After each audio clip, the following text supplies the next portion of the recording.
Put your motherfucking hands up, you beautiful motherfuckers. I hope you're having a good week. I don't know how you guys are getting recommended these videos, but let me know in the comments how you came across my videos. And if there's anything you want me to talk about, drop it in the comment below. And I'll try to get to it. But one of my subscribers, thank you to all the new subs. Thank you. One of my subscribers, Bria Christ, or Bria Christ. I'm sorry, I'm just going to call you Christ. Jesus Christ! I love you, God! But the homie Christ said, you said when you were younger, you were a very angry teenager and had self-destructive tendencies. You should make a video on how you dealt with the anger in your life. And I said, thank you. It's actually a really great topic to talk about. Basically, before I moved to the projects, okay, I had to come here for high school when I was 14 or 15. So I was with my dad, and he was a rock and roller, and most of the time I was just a rock and roll kid. And I got shoved into the projects. And I never felt so out of place in my life, right? I was never really a big fan of rap. I liked hip-hop and stuff like that because it was about real life, but I was never really a big fan of rap. I used to write poetry, so I put poetry to a beat. You know, I got bars. I'm like, fuck, I got some rhymes. So I started writing, doing music, and even eventually getting into rap. Because at the time, everything that was on TV or on the radio was talking about selling coke, was talking about selling crack, having guns, fucking shooting people for looking at you the wrong way. Jeezy the Snowman was coming out. Fucking, we had the D-Boys and the fucking, the Block Boys, the people on the counter, all that shit. Rocking tall tees, ready to fucking fight over the stupidest shit ever. But, I was really fucking angry.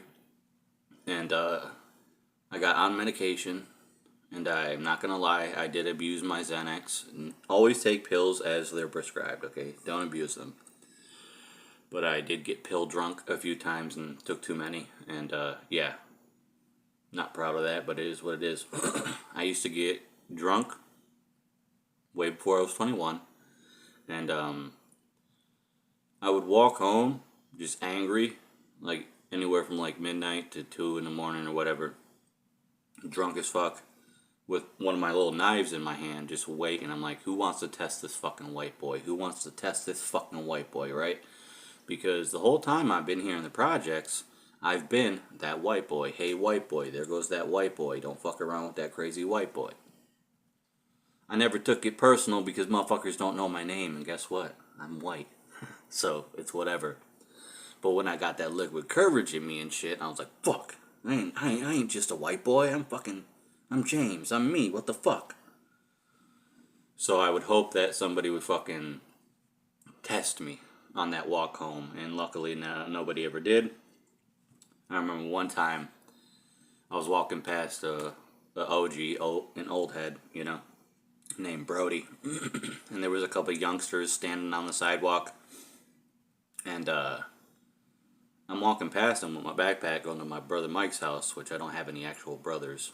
So I'm not a good fighter, but all my close friends are my brothers. And basically, I'm walking past Brody and a couple of younger dudes, and one of them's just fucking staring at me the whole fucking time. And I'm like, what the fuck? So I like hike up my shit, like hike up my backpack, and I'm looking at him, and then once I walk by, I'm listening for some footsteps to get ready to fucking throw down in case they try to run up on me, right? Nothing happened. Apparently, Brody told him, don't fuck with that white boy. He's fucking crazy. It's a good reputation to have in the projects, not gonna lie. But, I'm not even kidding you. The next day, the same young dude who was trying to fucking test me and the fact I didn't look away or back down like a bitch or cross the fucking street to avoid him, he's like, hey, yo, you want to join our gang or our crew, the 3100 boys? And I'm like, nah, dude, I'm good. I don't need a fucking gang. I'm good. I'm like a one-man army, even though I'm not, right? I suck at fighting, bro.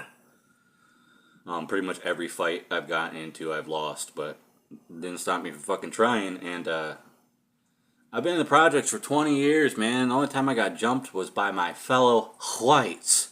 Thanks, crackers, fucking assholes. But I digress. So I had a bunch of hatred and self-destructive tendencies, and then my mental illness kept me inside a lot of the times. For one example, I I was at my dad's house, and my cousin called me up. He's like, "Yo, where you at? Big Chris, his apartment just got raided. The fucking ATF fucking flashbanged and all that shit." And I'm just like, "I'm good. I'm in Midtown. I'm not at the South End. I'm good, dude. Thank you." So like, my shit kept me out of a lot of fucking dumb situations like that, where I was lucky or just right place, right time to not fucking be there. But one of the biggest things that changed my perspective was my brother Justin, who was one of the few people who actually visited me during my massive years of isolation in the beginning. And I always cared about my reputation and my name and all that. Now I have ego death tattooed on my knuckles because I don't care about my ego or my rep. Back in the day, I was like, don't speak on my fucking name, right? That's just how it was. Like, don't fucking speak ill on my fucking name or else I'll fucking smack you. Never had a gun, only have knives. I'm too crazy to own a gun, right? And my brother, he looks at me, he's like, dude, I know you're tough and I know you're crazy, but there are people that will literally eat shit and human body parts and you will never be more crazy than them. And I was like, yeah, you're right.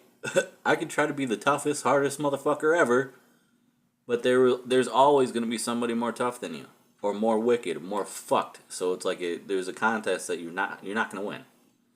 So that realization, along with the fact that my mom was a big reason why I never did anything stupid, I never killed myself, I never took revenge on the people that jumped me, even though I was going to, is because my mom needed me. So I couldn't do anything to get her kicked out or get myself locked up because she needed me. So the biggest thing that helped me get out of my own self-absorbed teenage self-destruction and hatred was realizing that my fucking reputation doesn't matter,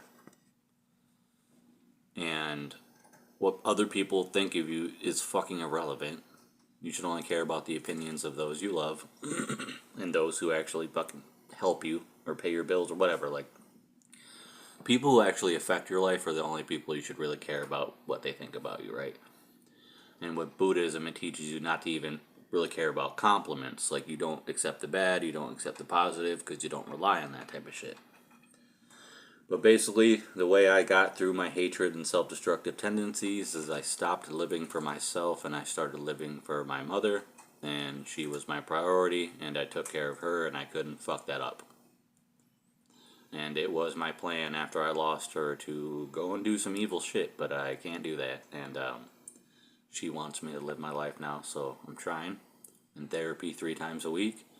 I applied to become a college student, so fucking fingers crossed with that. Waiting for my fucking Hogwarts acceptance letter. But yeah, thank you, Christ. I love you, God.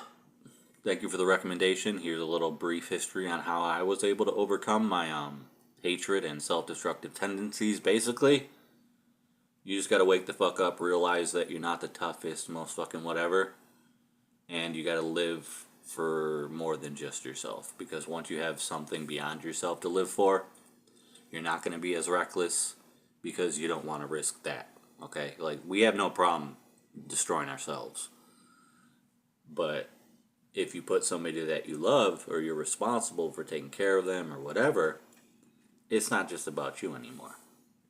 So that helped a lot. So realizing that you're not the toughest motherfucker in the world and there's always somebody that'll be more evil or whatever, and understanding that it's not worth it, you just gotta live for the people you love and not your own fucking selfish emotions, it'll help you get through it. But sometimes it just comes with time and age, so might have to learn the hard way. But I really appreciate the comment and the suggestion on the topic. I hope this helps. I hope it answered some questions, and I'm going to try and edit this and post it today. Hopefully you guys have a good rest of your week. It's cold as fuck. It's supposed to be like close to 0 degrees, so that's fun.